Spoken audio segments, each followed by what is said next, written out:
The temperate waters off the Guyana coast cover some of the world's largest reserves of crude oil. Guyana's sprawling Stabroek oil field holds an estimated 11 billion barrels of crude, enough to turn one of South America's poorest countries into one of the richest. And contractor ExxonMobil has discovered 2 more deposits just this past week, making that field even bigger.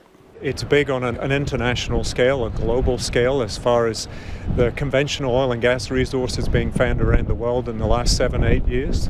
But also at a national level, this is transformative for the country, for Guyana. Since oil was discovered here in 2015, 1/3 of all the new oil found in the world has been off the Guyana coast.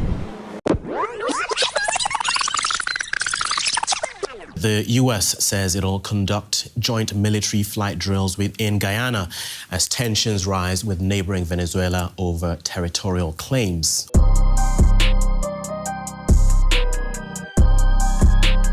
Okay, what the heck is going on here? Another month, another war. So we're going to look at a video in a second for context, for some background on exactly what's going on here.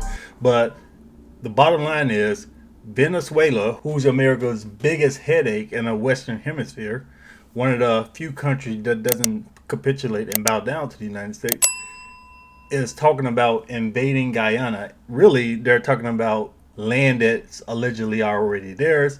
This has some to do with oil, but it goes back way farther than the discovery of oil. Let's take a look at this clip for context. Tonight, tensions rising between 2 neighboring South American countries as Venezuela threatens to annex more than half of the country of Guyana. This is a direct threat to Guyana's territorial integrity, sovereignty, and political independence. As a century-old dispute is reignited over an oil-rich territory known as the Essequibo region, a stretch of land that in the 1840s, an International Tribunal of Arbitration decided it belonged to Guyana. But Venezuela has always disputed that decision. When Hugo Chavez was alive, he actually put an additional star on the flag of Venezuela, an 8th star, which represents the quote-unquote stolen district of the Essequibo, to remind the Venezuelan people that it's a constant issue for them. In 2015, following the discovery of oil reserves off the Essequibo's coast, Venezuela's interest in the territory intensified.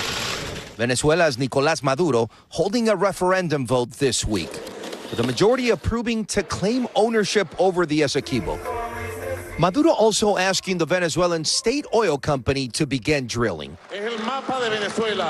What Maduro is trying to do is open up Guyanese territory for international exploitation by providing licenses from Venezuela. This is a new development, and seeking international partners. In an effort to de-escalate tensions, Brazil's President Lula da Silva calling for a peaceful solution. Nós não precisamos de guerra, nós não precisamos de conflito. O que nós precisamos é construir a paz. His call for peace coming a day after Brazil's army announced it was mobilizing troops to its northern border, which it shares with both Guyana and Venezuela. Those living in the region feeling helpless. Nobody, the indigenous people, are not prepared for any takeover. Nobody has informed us, actually. Now it is being put on the table by us here as leaders, trying to inform our people of the dangers that is above us. Guyana now betting on support from the international community, including the United States. So we got U.S. Spec Ops already there on the ground. Apparently, they're running flight operations, military drills inside Guyana. U.S. military is already present right there next to Venezuela.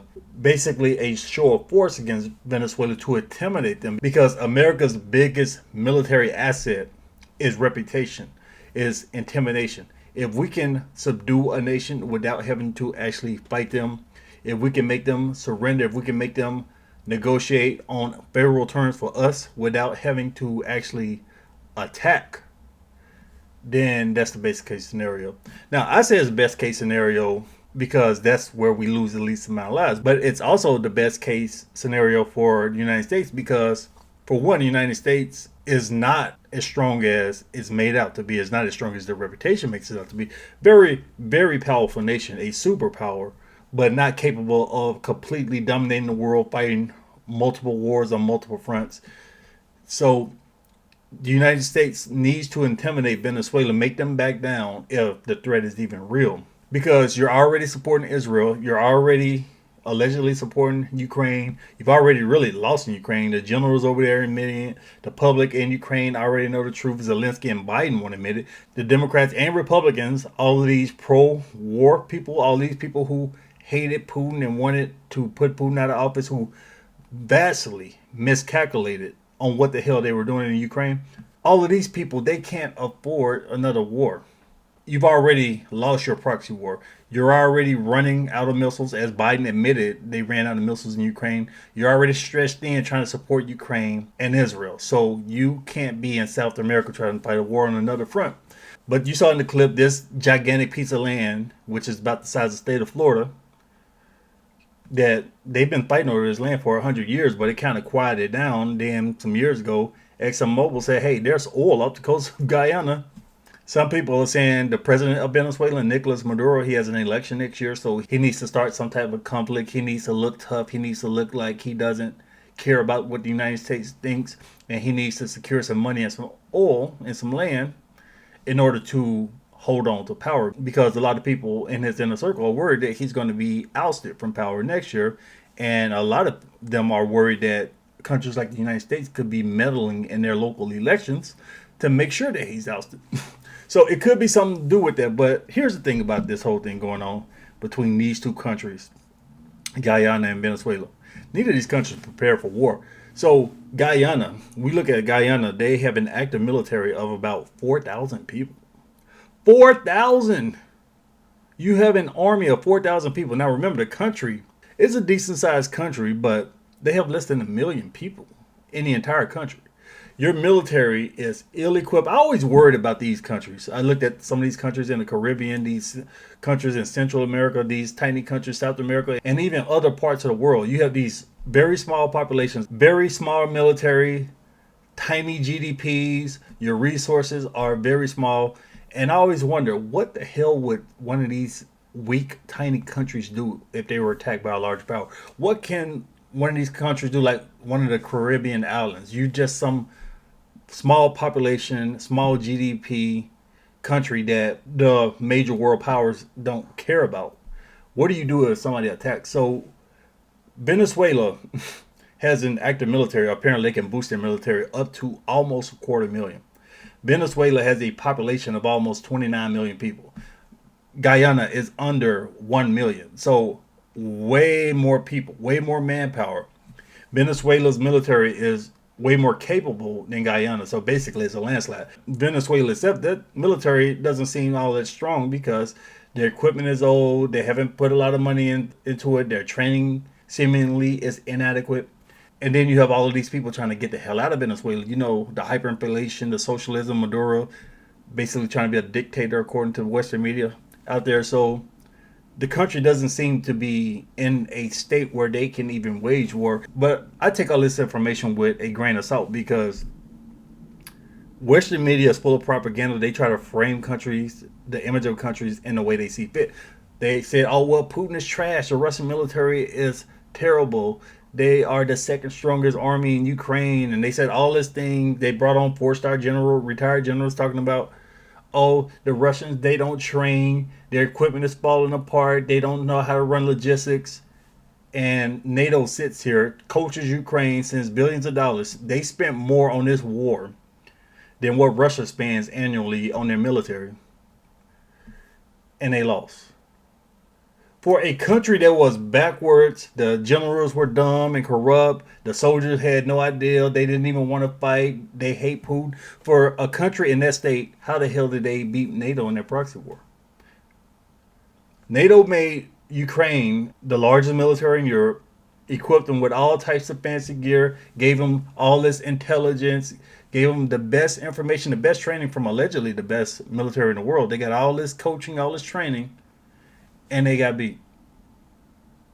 So when they say, oh, Venezuela is trash, Venezuela is weak, they can't do anything, I'm not going to take their word for it, because Russia just proved you don't need to spend $900 billion a year to beat your enemy in a war. You don't need to spend $900 billion a year to defeat NATO, to defeat 30-some countries ganging up on you in a proxy war, even with all the sanctions and everything at the same time. So both of these countries don't seem that strong, but things can get pretty nasty. Things can get pretty ugly. And Venezuela can do some damage to Guyana. But the thing is, this territory is mostly rainforest, mountainous, got gigantic waterfalls all over the place. So it'd be extremely hard to invade. They would probably have to go through Brazil, and Brazil has deployed troops up there already to make sure that doesn't happen. Or they could try to blockade Georgetown, which is the capital of Guyana, but they don't really have a navy. They don't have the assets to do that, especially in a sustained way. So I don't know what's going on here, but the U.S. is getting involved. Chevron's already there. These companies are already trying to work to extract this or trying to make some money off of this. So the U.S. has a vested interest in this. Plus, the U.S. doesn't like Venezuela, so the U.S. could probably build a permanent base, have a permanent base in South America, right there in Guyana, under the guise of protection. Well, they'll be protecting them, and they'll be right there on the border of Venezuela if they need to intimidate them again. So I don't know if this thing is actually going to turn into a hot war, but it's pretty interesting to see, because something I said a while back was the Russians could move laterally against the United States. So the Russians have influence in Venezuela. They have partnerships in Venezuela and economic ties. In fact, the Russians, for the last several years, the Russians have been building up the energy sector, the infrastructure for gas and oil in Venezuela. So they could influence a country like Venezuela to cause problems that would drag the Americans in to further distract the Americans from Ukraine, just like the Russians could influence Iran to cause problems in Israel to distract the Americans. So it could be a bigger play from BRICS, from the Russians, to move laterally against the United States. The Russians could also move laterally against the United States and Mexico with the cartels, with the corruption going on there. They can cause problems there that are further drag the Americans there. So the Russians don't just have to sit there and fight Ukraine. They can make moves globally to thin out the resources of the Americans. So it could be some of that going on, but we don't really know. It could also be the case that a country like Venezuela, Maduro, they see America as weak. They see Biden as weak. They looked at what happened in Ukraine, how NATO is embarrassed. They look at what's going on in Israel, how Israel is allegedly struggling. And American assets, they were only able to send a couple of thousand Marines, troops on the ground. So basically they're saying, look, we don't fear the United States. If something happened, we don't know how deeply the United States can get involved. Looks like they run out of resources to greatly boost up a nation, and they're probably not going to be able to stop us. That's probably what the Venezuelans are thinking. And they're probably thinking the Americans are just all talking. They're probably not going to get directly involved anyways, even though a lot of oil and American businesses are involved with this. So we don't know. So we'll see what happens. Let me know what you think. Leave me your thoughts below. Share the video. Thanks for watching.